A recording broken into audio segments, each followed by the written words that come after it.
Steve Bochco, the TV writer behind classic crime dramas including Hill Street Blues and NYPD Blues, has aged 74. Bochco had been battling a rare form of leukemia for several years. He had a transplant in late 2014 that was credited with prolonging his life. Details of his death were unclear on Sunday morning. Working with different collaborators, Bochco co-created some of TV's most popular series for more than 20 years while helping to create the template for modern hours featuring large ensemble casts, serialized storylines and edgy content. The recipient of numerous industry awards, including the Humanitas Prize and Peabody Honors, Bochco was nominated for an Emmy 30 times in his capacities as producer and writer, winning 10. The co-creator of the television drama series NYPD Blues, Steve Bochco, greets actor Dennis Franz in 2002. Image, Reuters. On NYPD Blue, he consciously set out to expand the parameters of what was acceptable on broadcast television, and he recalled sitting with NBC Entertainment chief Robert Iger, who went on to become CEO of the Walt Disney Co., drawing naked figures, determining exactly how much of the body could be shown. More recently, Bochco co-created mystery crime drama Murder in the First, which began its run on TNT in 2014.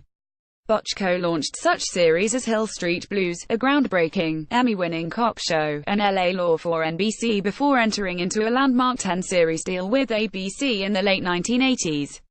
The relationship produced some clear hits: NYPD Blue, Doogie Howser, MD, and notable failures, including the musical police drama Cop Rock and the serialized courtroom drama Murder One, which followed a single murder trial over an entire. As virtual proof the latter was ahead of its time, Bochco essentially revived it in 2014, under the title Murder in the First, for TNT. Asked how he could risk gambling on a musical like Cop Rock given the richness of his ABC pact, Bochco once joked, "With my deal, how could I not maintaining a high profile?" Bochco wasn't above engaging in public spats and power struggles, from complaining about his treatment by network executives to tussling with recalcitrant stars. In one of the highest-profile tiffs, his rift with David Caruso during the first of NYPD Blue led to the actor's exit, a considerable gamble for a series in its first. Hill Street Blues. Image, Channel 4. Bochco replaced him with former LA Law co-star Jimmy Smits, and the program went on to run 11 years. Although Bochco often consciously pressed against boundaries and seemed to delight in testing senses, he recalled that the breakthrough storytelling style of Hill Street was born more out of necessity than design.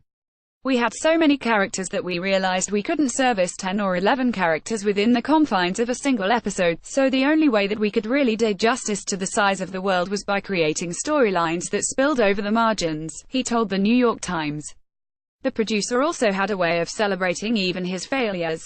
When Cop Rock came to an end after a mere 11 episodes, what turned out to be the final episode incorporated a musical sequence where a fat lady literally sang, signaling its cancellation.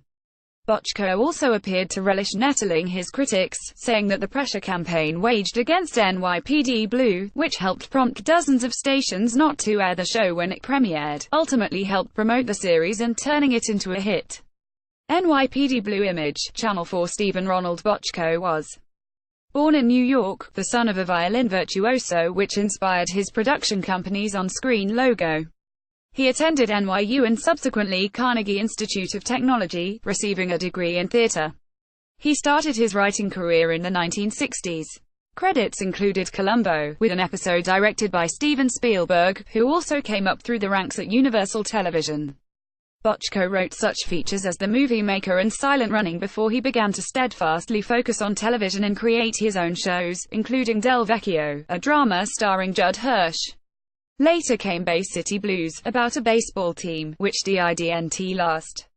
With Hill Street Blues, Bochco and co-creator Michael Kozol broke the dramatic mold, featuring a huge ensemble cast and gritty narrative while juggling various subplots. NBC was in the ratings cellar at the time, but its patience with prestige programs like Hill Street and Cheers was rewarded after The Cosby Show premiered in 1984, turning its Thursday lineup into a ratings juggernaut. Beyond his own career, Bochco helped shepherd along those of several other prominent writers, hiring David Milch on Hill Street and enlisting David E. Kelley, then a Boston lawyer, to work on LA Law. When the Producers Guild of America honored Bochco with its David Susskind Lifetime Achievement Award in 1999, his track record of quality programs was cited as the standard all television producers strive for.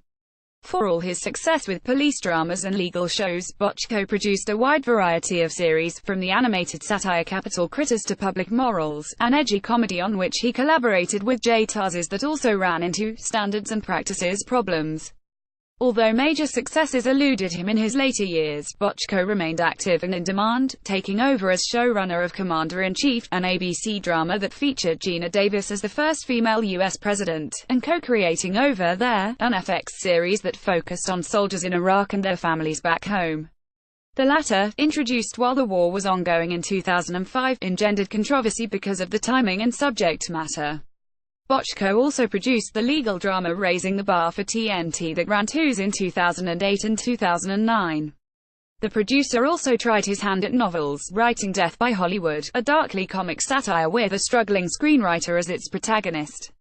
His struggle with leukemia prompted him to write his autobiography, Truth is a Total Defense: My 50 Years in Television, which he self-published in 2016.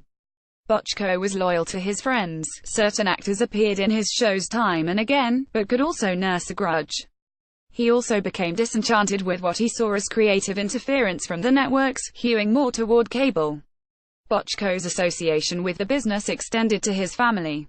His second wife, Barbara Bosson, co-starred in Hill Street Blues, and his sister, Joanna Frank, had a recurring role on LA Law as the wife of firm partner Douglas Brackman, played by her real-life husband and thus Bochco's brother-in-law, Alan Rachins. The producer later married Dana Kalins, a TV executive. His son, Jesse, became a prominent director, working on many of his father's shows. Bochco was thrice married, the first time to Gabrielle Levin, the second to Bosson.